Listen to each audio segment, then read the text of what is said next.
Irmãos, podem abrir as suas Bíblias no texto que nós acabamos de ler, no Salmo de número 86. Vamos fazer a leitura agora da porção que nós refletiremos hoje.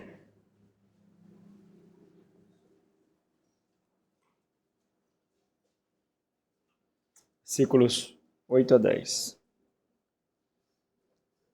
Não há entre os deuses semelhante a ti, Senhor, e nada existe que se compare às tuas obras. Todas as nações que fizestes virão, prostrar-se-ão diante de ti, Senhor, e glorificarão o teu nome. Pois tu és grande e operas maravilhas. Só tu és Deus. Vamos orar. Nosso Senhor, nós ainda carecemos que essas verdades sejam solidificadas no nosso coração e conduzam a nossa mente. Tantas e tantas vezes nós atestamos o contrário, ó Deus, que elas não estão tão arraigadas, tão profundas quanto deveriam estar.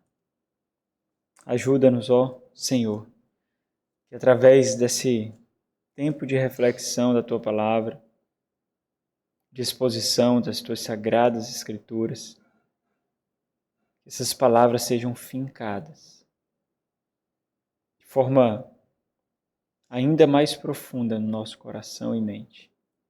É o que rogamos ao Senhor, em nome de Jesus. Amém. Irmãos, nós temos duas pregações que estão em andamento. Então não foi tão simples escolher qual nós iríamos refletir essa manhã. Nós temos a continuação de Provérbios capítulo 8, falando sobre a importância das escolhas. Apenas uma escolha muda tudo. Nós estamos no meio desse capítulo refletindo, mas também nós estamos no meio da reflexão do Salmo de número 86, na série Aprendendo com os Salmos. Então nós vamos finalizar o Salmo número 86, não hoje, mas vamos finalizar primeiramente ele, e depois, ou numa quarta-feira com oportunidade, ou os domingos pela manhã, e depois nós retornaremos a Provérbios capítulo 8 em outra série que nós temos refletido. Nessa série que nós temos refletido já há muitos anos no Saltério, busca tirar uma verdade muito importante daquele salmo que nós estamos apreciando. Por isso o nome da série é Aprendendo com os Salmos. O que nós aprendemos com o Salmo de número 86? Que o justo não é desamparado quando confia em Deus. E confiar em Deus já é uma característica de que você é justo. Justo não porque existe justiça inata, intrínseca em você, mas justo é aquele, como é descrito no Antigo Testamento, é o crente do Antigo Testamento, é aquele que é fiel a Deus por observar as suas leis, por observar a sua palavra, não porque ele é imaculado, não porque nele há uma justiça onde não é possível encontrar injustiça, imperfeição, erro e assim por diante, mas é como o Antigo Testamento chama o crente.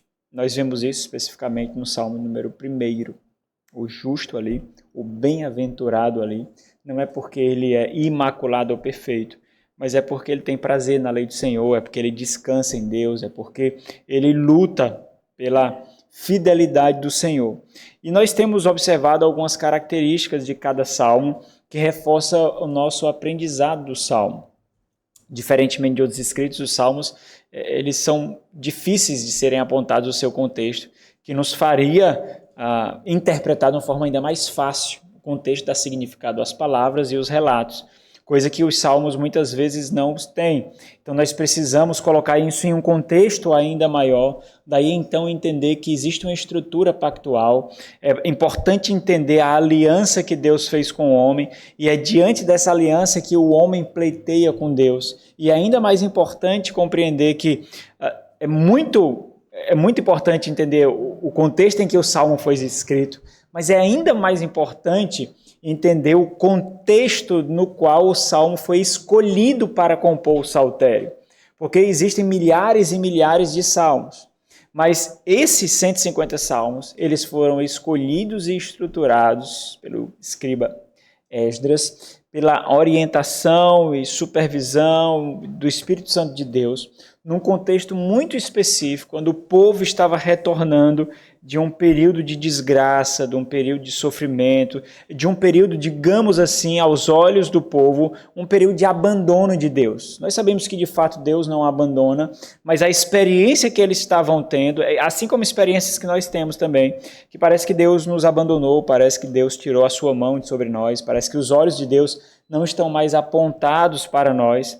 Então, esse povo que retornava desse cativeiro, quando viu a sua geração passada sendo dizimada, sendo morta por nações pagãs, esse povo retorna e ele precisa de esperança. E é em meio a esse contexto que nós encontramos esses salmos, em que cada livro que compõe um saltério mostra uma cena desse drama da relação de Deus com o homem. E nós nos deparamos com o Salmo número 86 e somos surpreendidos aqui por um lamento, não um lamento corporativo, como foi o Salmo número 85, mas um lamento individual. Nós podemos ouvir esse salmo sendo orado aqui em meio a gritos e a gemidos, por isso que nós encontramos tantos imperativos aqui, mostra a intensidade com a qual ele é tecido. E aí nós aprendemos uma característica da fé do justo, desse justo que não é desamparado por Deus. Nós já vimos no versículo 1 a 4 a súplica desse justo, nós já vimos do versículo 1 a 4 a súplica desse justo e o fato dele não ter desamparado, e hoje nós vamos ver a convicção desse justo. Observe que é justamente dessa forma que Davi atesta a convicção dele, não apontando para emoções, não apontando para sentimentos, porque facilmente seriam abalados, mas apontando para aquilo que ele conhece de Deus. Ele conhece do Senhor, ele sabe do Senhor, o Senhor se revelou a ele, e é isso que dá fortaleza a ele, é isso que dá força e convicção a ele.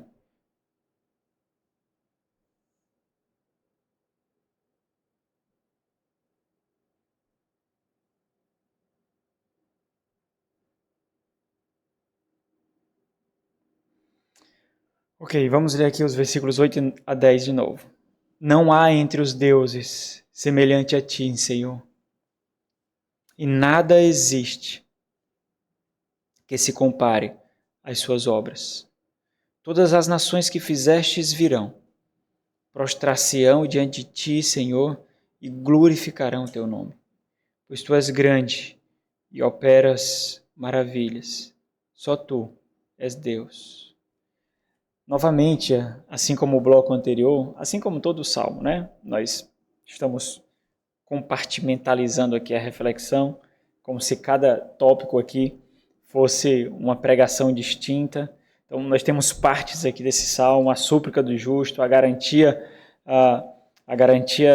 da confiança do justo, a convicção do justo, o voto do justo, a agonia do justo, a esperança dos justos, tudo sendo descrito aqui nesse salmo. E o que nós observamos aqui, irmãos, é novamente Davi pregando para ele, trazendo à memória o ser de Deus, aquilo que ele conhece do seu Senhor, aquilo que ele conhece do seu Redentor, aquilo que ele conhece do seu Salvador. É como se nós estivéssemos de relance, assim, sabe? Davi não está preocupado em nós ouvirmos as reflexões dele, mas é como se nós estivéssemos sentados, assim como vocês estão, ou então no canto, ouvindo Davi pregando sobre o ser de Deus, sobre os atributos de Deus e sobre os feitos de Deus, pregando para ele mesmo.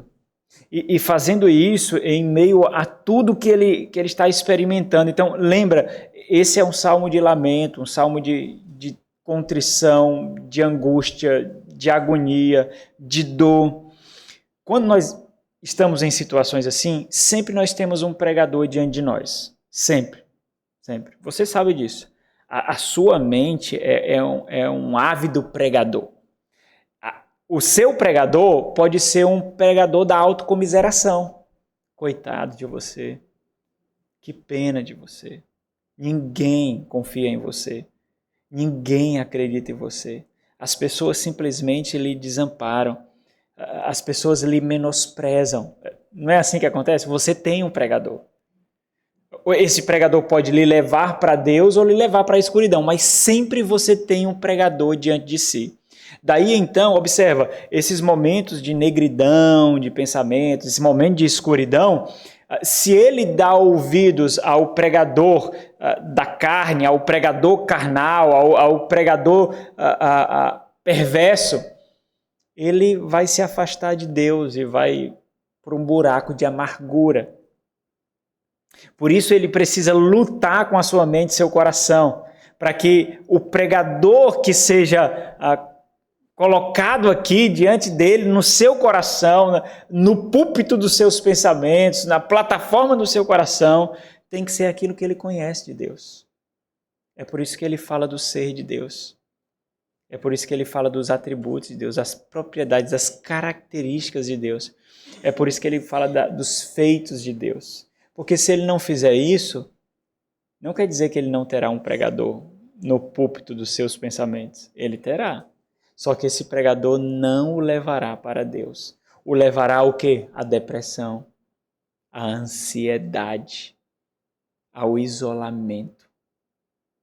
Mas sempre nós temos um pregador no púlpito dos nossos pensamentos, irmãos. Sempre, sempre. Talvez nós não conseguimos refletir dessa forma, mas o fato é que nunca nós deixamos de pregar para nós mesmos. Nunca, nunca. Nós podemos nos isolar, ficar sozinhos. Não, eu quero ficar só hoje. Eu não quero falar com ninguém, eu quero ter um tempo só para mim. Mas você não estará sozinho. Vai ter um pregador nos teus pensamentos. E aí, irmãos, se nós formos realmente intencionais, nós vamos perceber como nós estamos sabotando a nossa vida, como nós estamos sabotando a nossa fidelidade, as nossas convicções. Esse é o tema da nossa reflexão de hoje, né? As nossas convicções são sabotadas por nós mesmos. E no final das contas, não adianta a autocomiseração, não adianta ter peninha de si mesmo, não adianta sentir gozo na sua própria miséria, porque a desgraça vai ser colhida por você mesmo.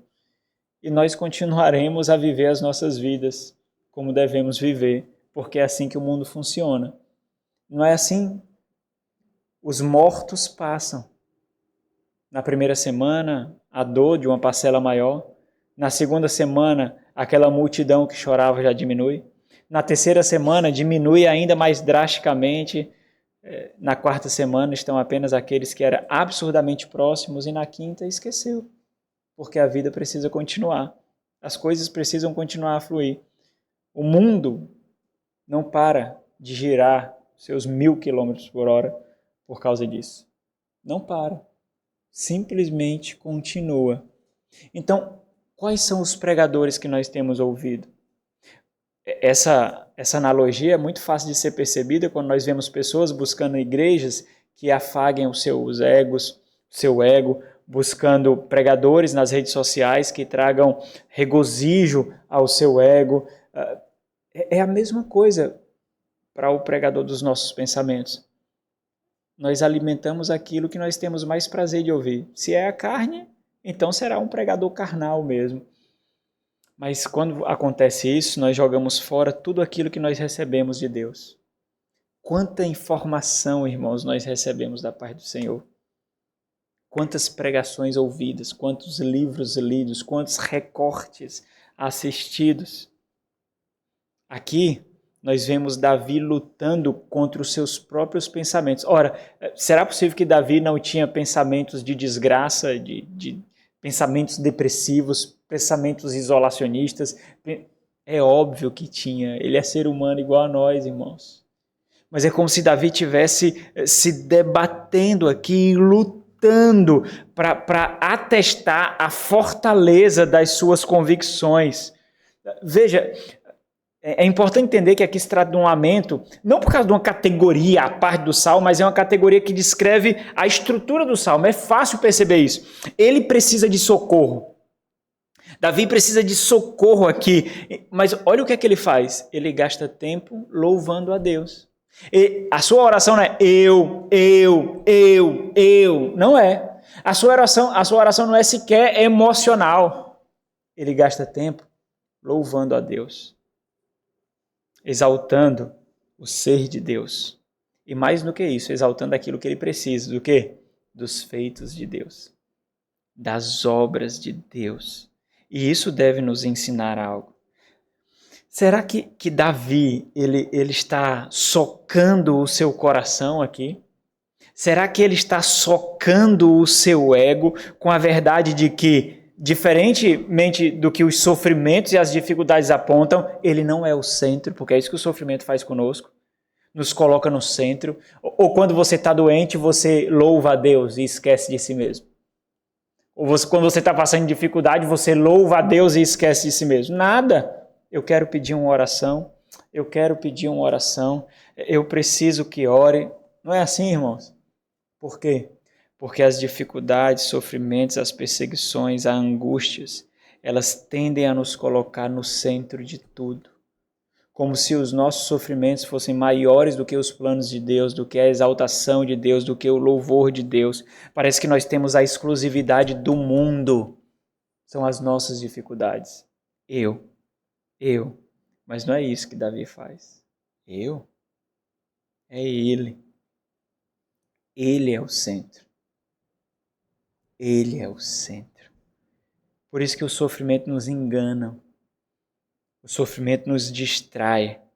O sofrimento, as dificuldades, as perseguições, as angústias, as dores tendem a nos fazer virar os olhos da nossa alma para daquele que realmente importa, Deus. Por isso Davi proclama no versículo 8, não há entre os deuses semelhante a ti, Senhor. Ele sabe que existem muitas nações ao seu redor rodeadas pelos seus deuses, fabricados por mãos espúrias. O ponto é que não somente Davi não é o centro, mas os ídolos daqueles que o perseguem nada são. São fantasia e ficção. E se naquele momento parece que ele está sendo derrotado, parece que ele está sendo vencido, ele entende que esse é um mero momento de provação da sua fé. Momento em que ele precisa provar a dependência de Deus, não dele mesmo. E mesmo que naquele momento os seus olhos tendam a ficar nublados, os seus pensamentos tendam a ficar embotados, o seu coração endurecido, ainda assim Davi atesta. Ao contrário do que as circunstâncias pregam para ele, porque as circunstâncias também são excelentes pregadores para nós. Ele diz, e nada existe que se compare às tuas obras. Ele está sendo fruto dessas obras, irmãos. Mas ele está exaltando as maravilhas das obras de Deus. Porque quando a gente está sofrendo, a gente tem mania de dar o zoom, né? Sabe quando você quer alguém, você bate uma foto com todo mundo na igreja e você dá o zoom para quem? Para você, né? Aí depois você olha os demais para comparar com você, para ver se você está vocês estão tão bonitos quanto você, né? Quando a gente está sofrendo, a gente tem mania de dar o zoom. A gente não olha para a foto toda. A gente não olha para o quadro todo. A gente tende a dar o zoom. E quando nós damos o zoom, nós vemos a pigmentação que nós não deveríamos focar. Nós vemos detalhes que nós não deveríamos ver, ou então dedicar a nossa atenção.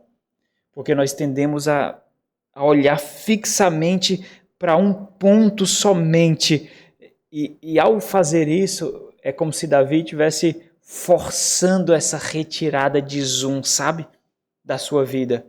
Percebendo que Deus não se restringe àquele momento, o agir de Deus não se restringe àquele momento, a bondade de Deus, a vida não se restringe àquele momento, e quando ele tira esse zoom, ele pode atestar que as obras de Deus são incomparáveis. Incomparáveis.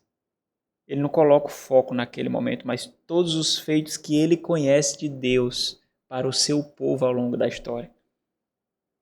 Aquilo que ele ouviu do seu pai, junto com seus irmãos, aquilo que ele ouviu dos antepassados, aquilo que ele ouviu dos homens de Deus, aquilo que ele ouviu em meio a conversas aleatórias do povo de Deus, dos grandes feitos de Deus, pela instrumentalidade de Abraão, de Isaac, de Jacó, pela instrumentalidade de Moisés. Ele ouviu aquilo dos grandes feitos de Deus e ele disse: são incomparáveis as tuas obras, ó Deus. Isso daqui é um mero detalhe que agora dói agudamente, mas não é tudo. E quando ele faz isso, ele está ecoando justamente aquilo que nós aprendemos desse tema aqui do Salmo número 86. O justo não é desamparado quando confia em Deus. É isso que Esdras quer ensinar para o povo que retorna do cativeiro. Quando nós escolhemos não ser fiéis a Deus, nós vamos experimentar o abandono de Deus. Nós vamos experimentar o fruto da nossa rebeldia, da nossa obstinação, do nosso desrespeito, da nossa deslealdade. Nós vamos enfrentar, mas o justo não. O justo ele não é desamparado quando ele confia em Deus. E observa o tema do nosso tópico aqui. Estamos refletindo sobre a convicção do justo. A convicção do justo é fruto de revelação, irmãos. A convicção daquele que depende em Deus, em meio a toda e qualquer circunstância, não somente na bonança, porque é fácil levantar louvores a Deus quando as coisas estão indo muito bem, quando nós estamos felizes com as circunstâncias. Quando o tom das circunstâncias não é de uma pregação exortativa e densa. É muito fácil. E esse é o tipo de convicção que exalta a Deus. Na alegria e na tristeza, na saúde e na doença, na riqueza e na pobreza, na luta ou no descanso. Esse é o tipo de convicção. Não é uma convicção fluida. Não é uma convicção volátil. Não é uma convicção como uma massa de modelar, onde as mãos são as próprias circunstâncias e o guia, a direção é o meu próprio ego. Não é. Mas para que isso aconteça, obviamente existe um grande obstáculo, especialmente nos nossos dias. Para que nós possamos desfrutar desse tipo de fé, existe um obstáculo que açoita os nossos dias.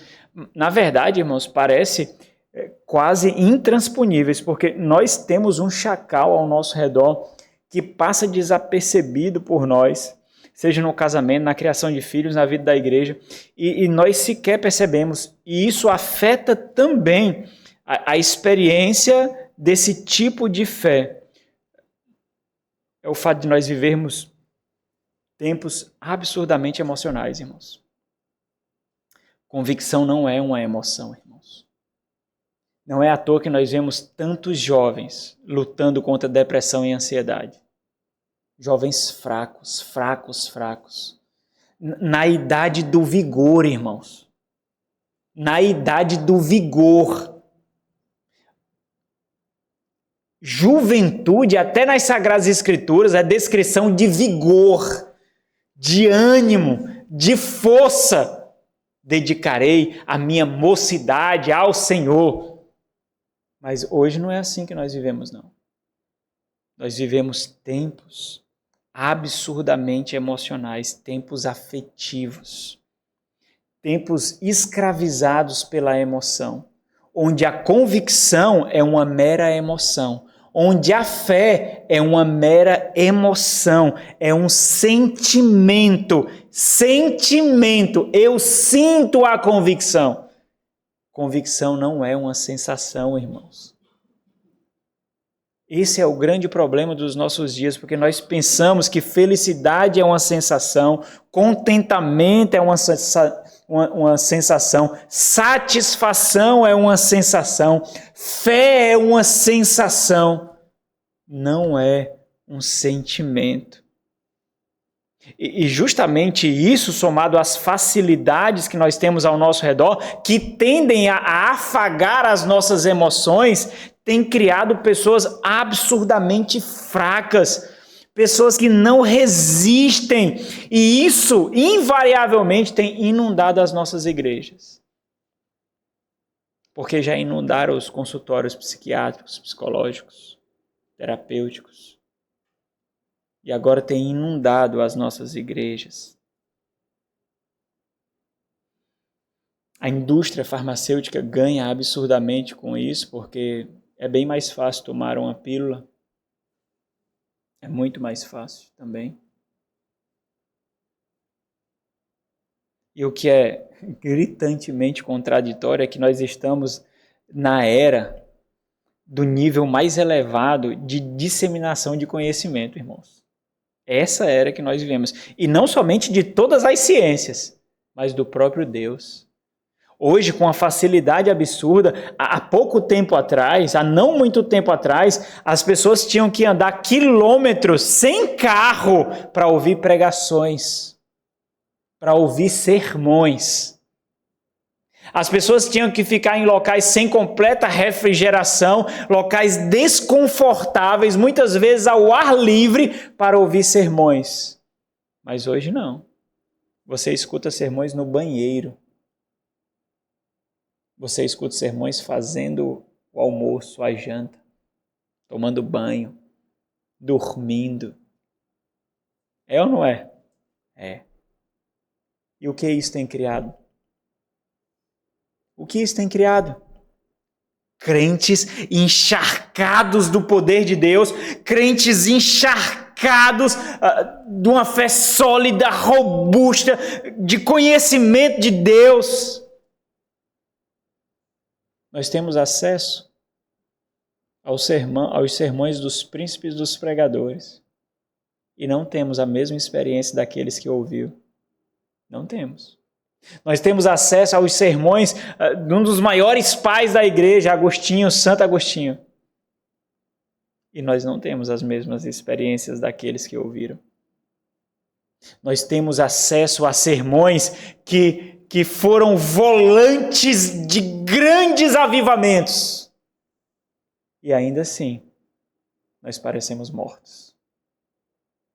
Nós ouvimos, ficamos impactados e tão somente cai um cisco no nosso olho, nós esmorecemos. Oh, que vida!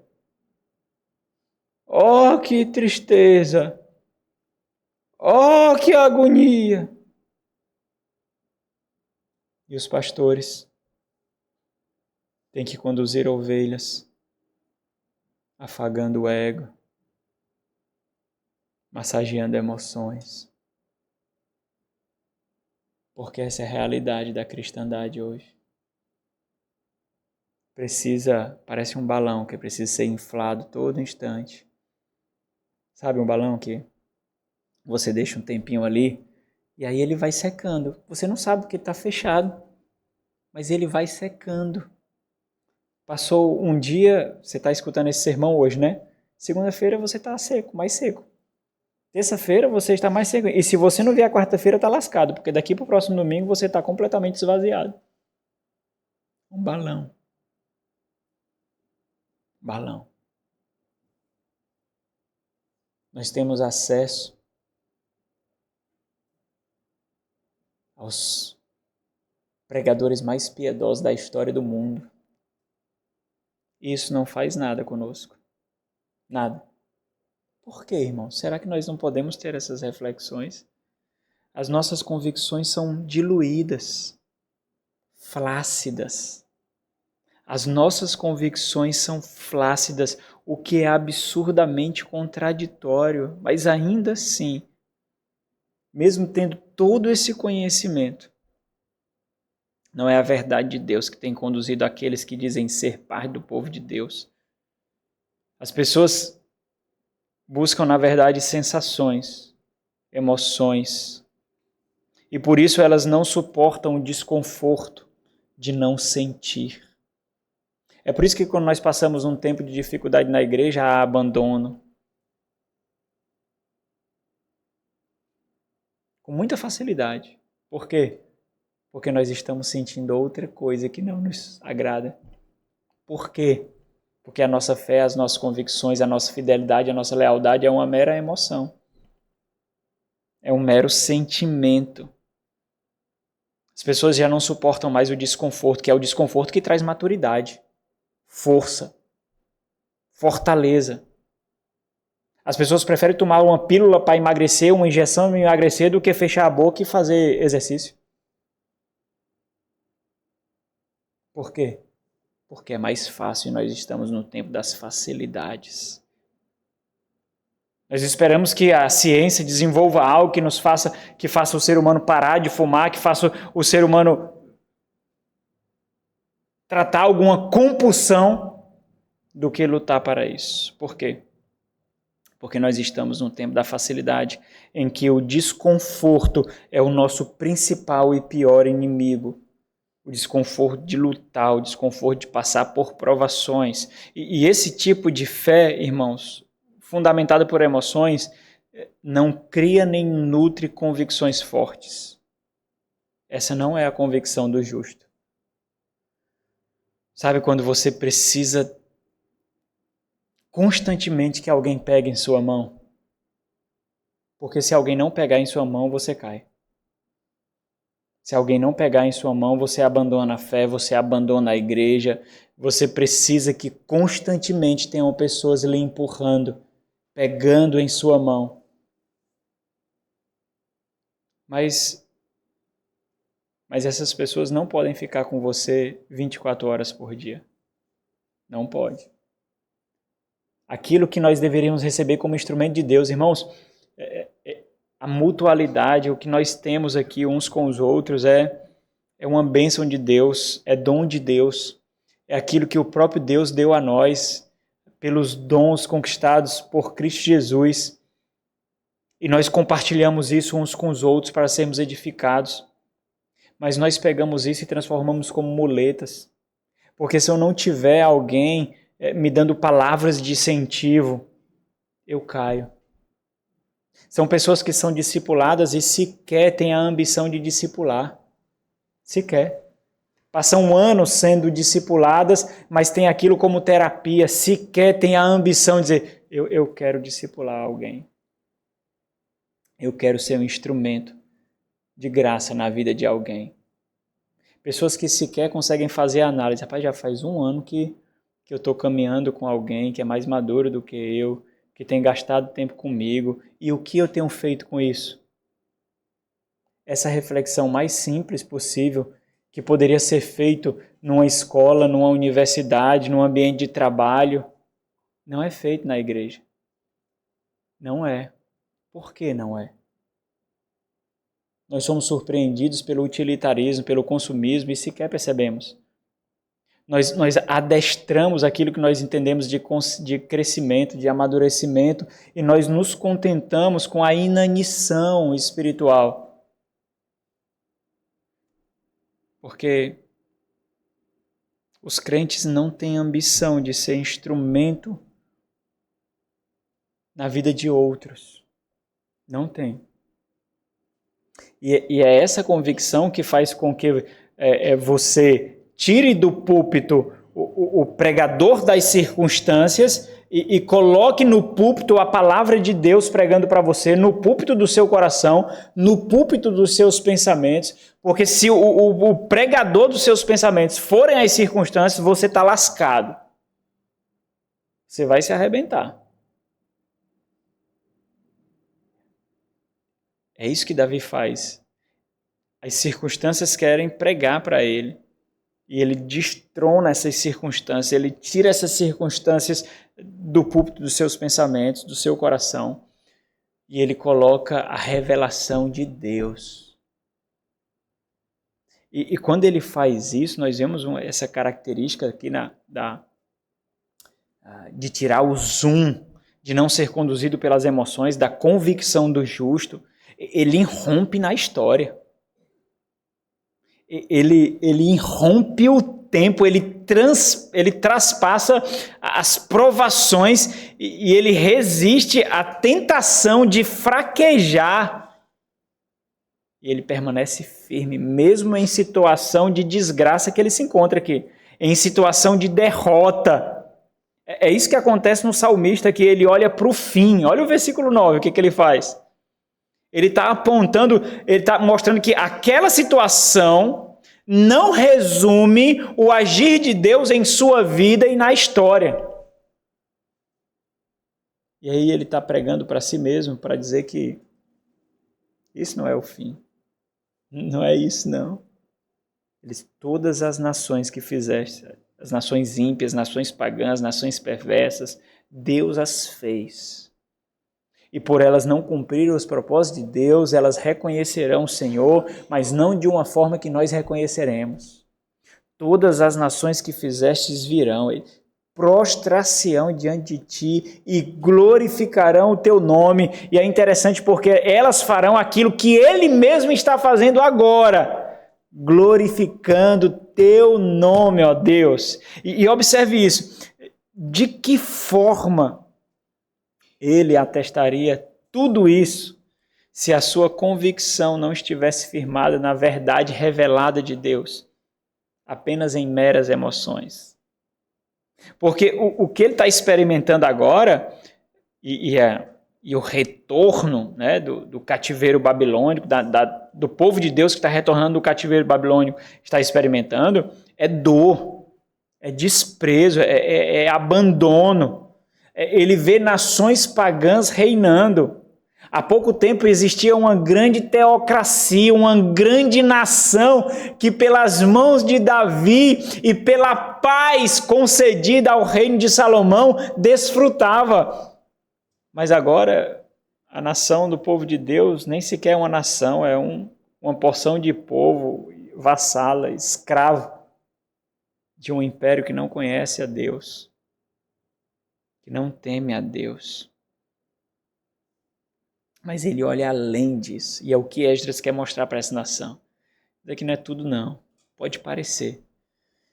Pode parecer que não tem porta aberta, pode parecer que não tem cura, pode parecer que não tem remédio, pode parecer, mas não é não. E não é porque você sente, mas é pelo que você sabe. Porque nós sabemos, irmãos. Nós sabemos. Essa é uma das grandes dificuldades de aconselhar crentes. Porque aquilo que nós vamos falar, os crentes já sabem. Já sabem. Mas é porque a ênfase que nós damos quando nós estamos aconselhando não é a ênfase que ele dá daquilo que ele já sabe.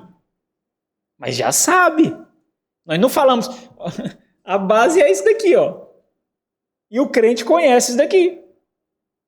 Ninguém vai falar uma coisa diferente do que está aqui. Um crente não vai falar. Mas é porque ele está ouvindo outro pregador.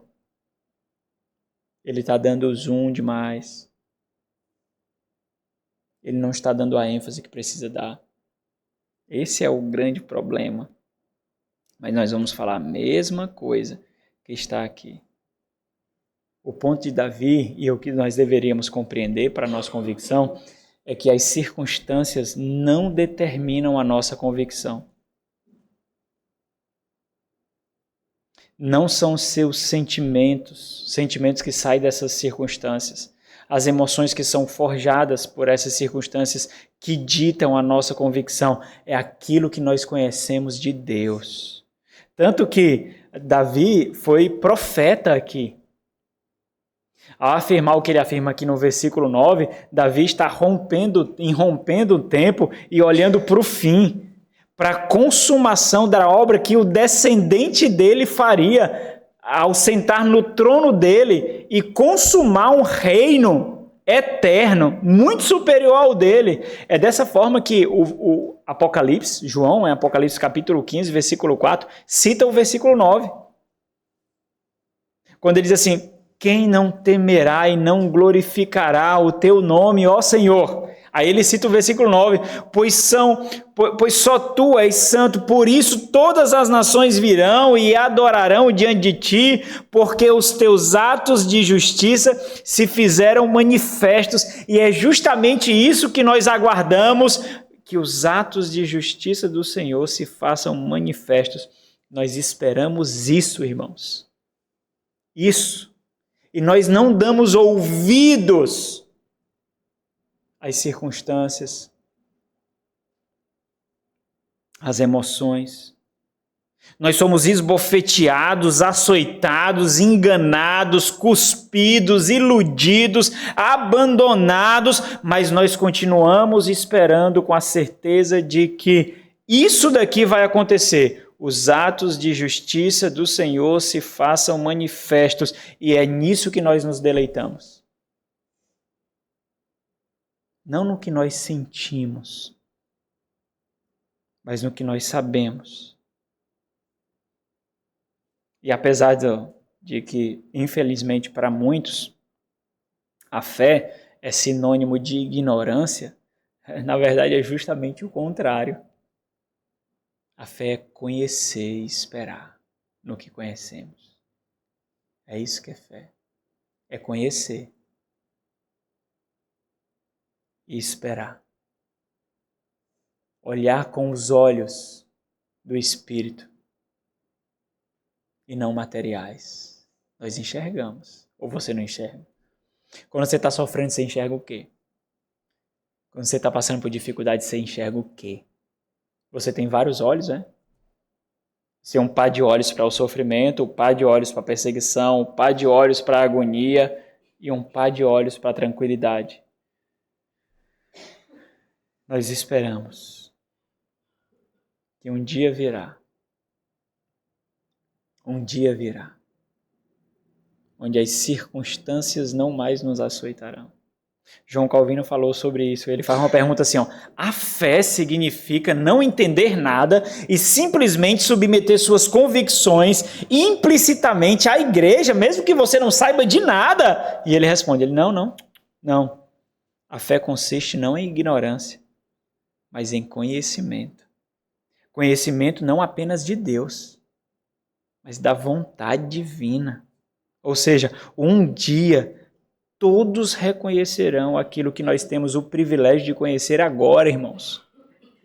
De conhecer primeiro. E o que é que nós fazemos com isso? Nós temos o mesmo desespero do ímpio. Nós temos a mesma convicção do ímpio. Nós temos a mesma esperança do ímpio. A nossa esperança é flácida, é fluida, é diluída. E eu fico triste porque os crentes são assim hoje. São assim. Esses crentes que são assim, eles vão querer casar. Ou já estão em casamento. Vão querer ter filhos.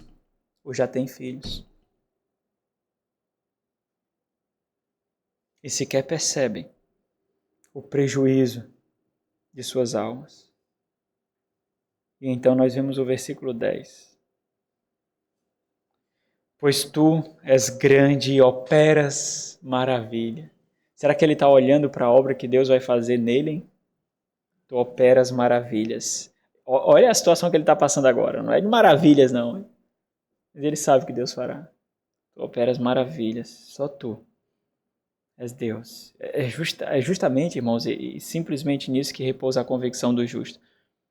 O mundo, a carne, o diabo tentam nos enganar, tentam nos iludir, nos consideram tolos, ao ponto de nos remover de tão forte e firme fundamento, mas nós conhecemos a Deus, porque Ele mesmo se fez conhecido a nós.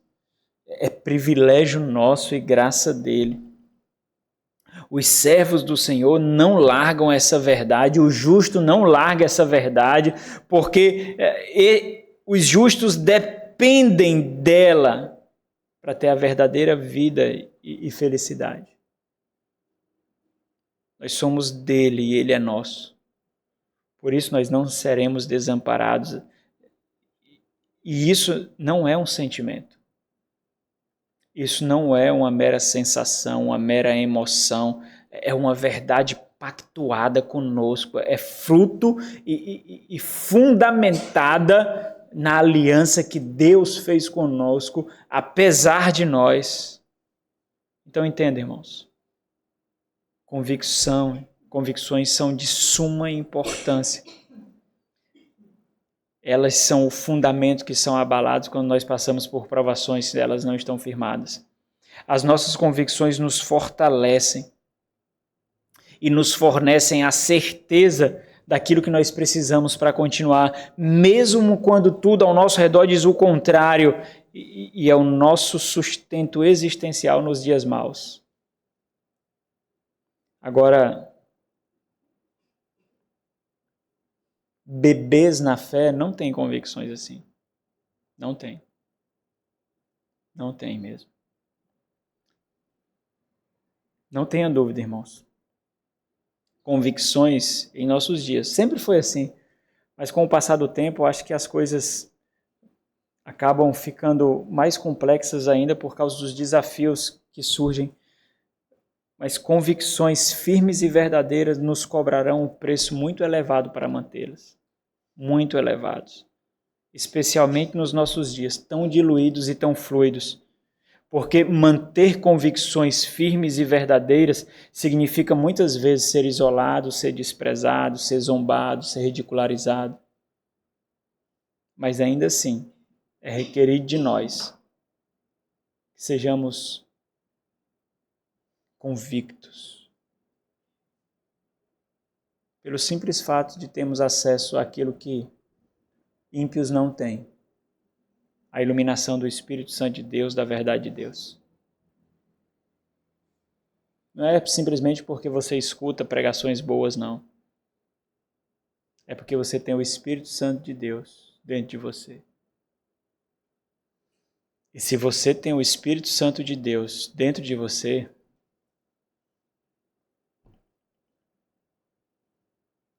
é esperado que você evidencie isso com convicções firmes e sólidas, e não tratando o Espírito Santo como meras cócegas no seu ego, lhe fornecendo sensações. Vamos orar. Nosso Senhor, graças damos a Ti, ó Pai, pelo privilégio que temos de sermos instruídos mais uma vez pelo Senhor. Que o Senhor nos ajude nesses dias tão difíceis,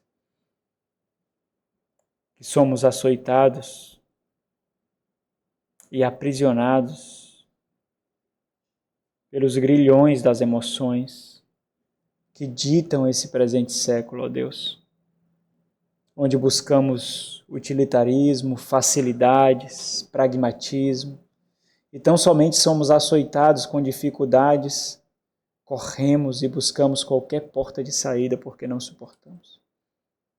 Ajuda-nos, ó Deus. Suplicamos ao Senhor que sejamos homens e mulheres convictos, fortes, íntegros na nossa fé e lealdade ao Senhor. Firma as nossas convicções na verdade do Senhor revelada a nós graciosamente, em nome de Jesus. Amém.